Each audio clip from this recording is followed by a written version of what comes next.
హరి అంటే శత్రువు. అర్థం ఉంది మీకు? అంటే మీరేమంటున్నారు, అక్కడికి వెళ్ళి పూజని ఇష్టపడినోడు ఎవరు? రాక్షసుడే కదా.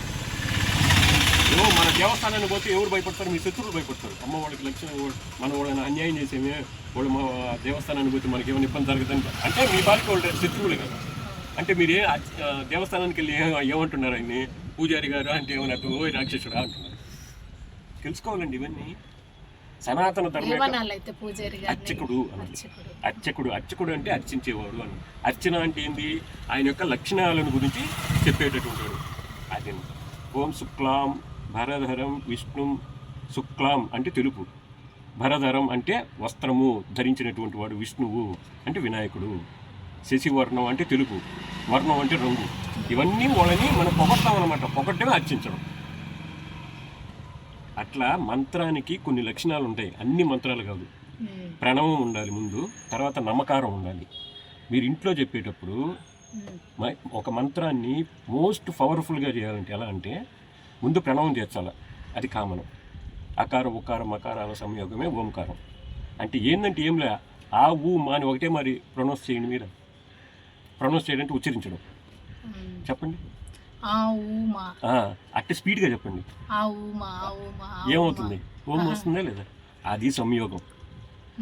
నమః అంటే నమస్కారం, శివాయ. ఈ రెండు లక్షణాలు ఉంటేనే అది మంత్రం అవుతుంది.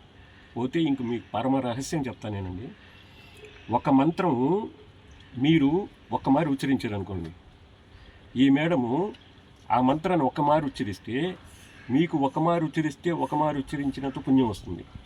కానీ ఈ మేడంకి ఒకమారి ఉచ్చరిస్తే 1,000,000 మార్లు ఉచ్చరించినటువంటి ఫలితం వస్తుంది.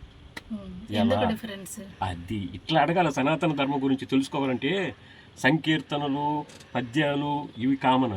అది సాదాసీదా అనేటటువంటి సామాన్య ప్రజలు జీవన విధానం అలా ఉంటుంది. మీరు ఎడ్యుకేటెడ్ పీపుల్ సంథింగ్ ఎల్స్. మీరేంటంటే వాట్ ఈస్ ద రియల్? మన సనాతన ధర్మం అసలు ఏం చెప్పింది కనుక్కోవాలి. ఏంటంటే స్వాహాకారం చేర్చాల.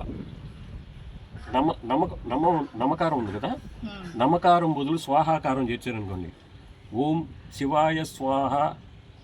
ఈ మంత్రం ఎక్కడ చెప్తారు చెప్పండి? యజ్ఞాలు ఆహుతులు వేసినప్పుడు చెప్తారు.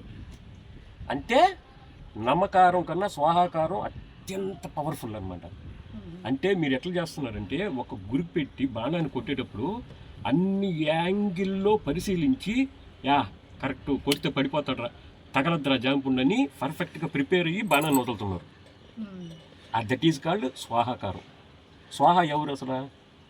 స్వాహాదేవి ఎవరు? అని అగ్నిదేవుని భార్యని ఎందుకు మనం ఆమెను ప్రిఫర్ చేస్తామంటే, ఏ వస్తువైనా తగలబెట్టండి ఏమవుతుంది? అది పవిత్రం అయిపోతుందా లేదా? అంటే దాని యొక్క అవశేషం మిగలదు. అంతే కదా. అగ్నిలో పడిందంటే ఎవరు? మనం కూడా మిగలం కదా, తుక్కు అయిపోతాం. మొన్న ఏదో జరిగినప్పుడు ఫైర్ యాక్సిడెంట్ జరిగినప్పుడు అసలు బాడీలు కూడా ఇంతవరకు అయినప్పుడు కదా. అంటే ఏమని అర్థం? ఒక వస్తువుని పవిత్రత చేయాలంటే ఈ సృష్టిలో అగ్నిని మించినటువంటి ఈ యొక్క పంచభూతాలలో వేరేది లేదు. అప్పుడు ఆయన యొక్క భార్య పేరు ఏం పేరు? స్వాహాదేవి. ఆ స్వాహాదేవిని చేర్చామనుకో ఎవరు తృప్తి పడతారు? ఇప్పుడు మీ ఇంటికి వచ్చామండి, మీ వారి gazetted officer. First of all చెప్తాను, మీకు అర్థమయ్యే విధంగా చెప్తాను. మీ వారు చాలా స్ట్రిక్ట్, లంచాలు ఏం తీసుకోడు, అతని డ్యూటీ అతను పర్ఫెక్ట్గా చేస్తాడు. కానీ నాకు అన్ని ఎలిజిబిలిటీస్ ఉన్నాయి. కానీ ఒక్క డీమెరిట్ వల్ల నేను గవర్నమెంట్ దగ్గర నుంచి పొందాల్సినటువంటి బెనిఫిట్ పొందలేదనుకోండి. నేను రోజు వచ్చి చూసిపోతున్నాను. ఒకరోజు మీరు మీ సారు కారులో పోతున్నారు, చూసా, ఓహో ఈ మేడం సార్ వాళ్ళ భార్య కదా అనుకొని మీ ఇంటి దగ్గరికి వచ్చా. మీ ఇంటి దగ్గరికి వచ్చి, మేడం ఇది పరిస్థితి మేడం, నా పరిస్థితి బాగాలేదు మేడం, నాకు అన్ని క్వాలిఫికేషన్స్ ఎలిజిబిలిటీస్ ఉన్నాయి మేడం, ఇది ఒక్కటే డీమెరిట్ మేడం, ఒక్కరు మీ సార్ని రికమెండేషన్ చేయండి అంటే మీ వారు వింటారా? అంటే ఏమని అర్థం ఇక్కడ? ఈ యొక్క కథలో మీరు తెలుసుకోవాల్సినటువంటి అంశం ఏంటంటే, భర్తని కాకబట్టాలంటే భార్య పేరు ముందు ఉచ్చరించాలి. గుర్తుపెట్టుకుని నేను చెప్పేటి ప్రతి ఒక్కటి మోస్ట్ ఇంపార్టెంట్ ఫర్ రియల్ సనాతన ధర్మ ఫాలోయర్స్. ఈ శివుణ్ణి మనం ఓం నమ శివాయ అన్నాం అనుకోండి, శివాలయంకి పోయి శివుణ్ణి తొందరగా అనుగ్రహించాలంటే శివుని ప్రార్థించకూడదు. మనం శ్రీరామ రామ రామేత అని ప్రదక్షిణాలు చేయాలి. ఎందుకు అంటే ఒకమారి ఉమాదేవి ఏం జరుగుతుంది అంటే పార్వతీ పరమేశ్వర్లకి వాళ్ళు కళ్యాణం అప్పుడు ఏంటంటే ఆమెను చూడంగానే పార్వతీదేవి స్వచ్ఛమైన నలుపు, పార్వతీదేవి నలుపు, లక్ష్మీదేవి చెప్పండి, లక్ష్మీదేవి ఎరుపు, సరస్వతీదేవి తెలుపు అనమాట. అప్పుడు ఏమంటాడంటే పరమేశ్వరుడు స్వచ్ఛమైనటువంటి తెలుపు, ఏది కృతయుగంలో. ఇప్పుడు పొంగ రంగు మారాడు అనుకోండి. అప్పుడు కాళీమాతను ఆమెను చూసి, కాళీ అంటే అర్థం ఏంటంటే నల్లని దాన అని అర్థం. ఆమె సాయి చూసి కాళీ అంటాడు, ఏంటి వ్యంగ్యంగా, అంటే నేను తెల్లంగా ఉన్నాను కదా, పార్వతీదేవిని సాయి చూసి.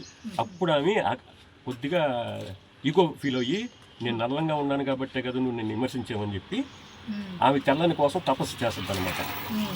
అంటే ఇక్కడ ఏమని అర్థమైంది మీకు? అప్పుడు ఆమె ఎవరి గురించి తపస్సు చేస్తుంది చెప్పండి, ఊహించండి. ఆది పరాశక్తి కదా పార్వతీదేవి అంటే, ఆమెను మించిన శక్తే లేదు. ఎవరి గురించి తపస్సు చేస్తుంది? ఆమె హోల్ అండ్ సోల్. ఇప్పుడు మీ ఇంట్లో ఉండే ప్రాపర్టీ మీది, మీకు ఉండేటటువంటి బ్యాంక్ బ్యాలెన్స్ మీది, ఎంప్లాయ్మెంట్ మీదే. మరి మీరు ఎవరిని ఒబే చేస్తారు? మీ హస్బెండ్ ఒబే చేస్తారు, అంతే కదండి. ఈమె ఎవరి కోసం తపస్సు చేస్తుందంటే విష్ణుమూర్తి కోసం తపస్సు చేస్తుంది. అప్పుడు విష్ణుమూర్తి పరిగెత్తుకుంటూ వచ్చాడు, తల్లి జగన్మాత నువ్వేంది తల్లి, లోకాలు పాలించేటటువంటి మహాతల్లి నువ్వేంది తల్లి, నామోచ్చారణ చేయడం ఇదేంది ఎక్కడన్నా ఉందని పరిగెత్తుకు వస్తే, నేను నీ నామోచ్చారణ చేసింది నా కోసం కదా నాయన, లోకాన్ని తెలియజేయడం కోసం. శివాలయాన్ని వీళ్ళు శివ శివ శివ శివ అంటున్నారు, ఆయనేమో రామ రామ అని ఆయన తపస్సు చేస్తాడు. నేను ఈ విధంగా రాముడి వారి గురించి తపస్సు చేయబట్టి ఈ రహస్యాన్ని నీ ద్వారా లోకానికి తెలియజేస్తున్నాను.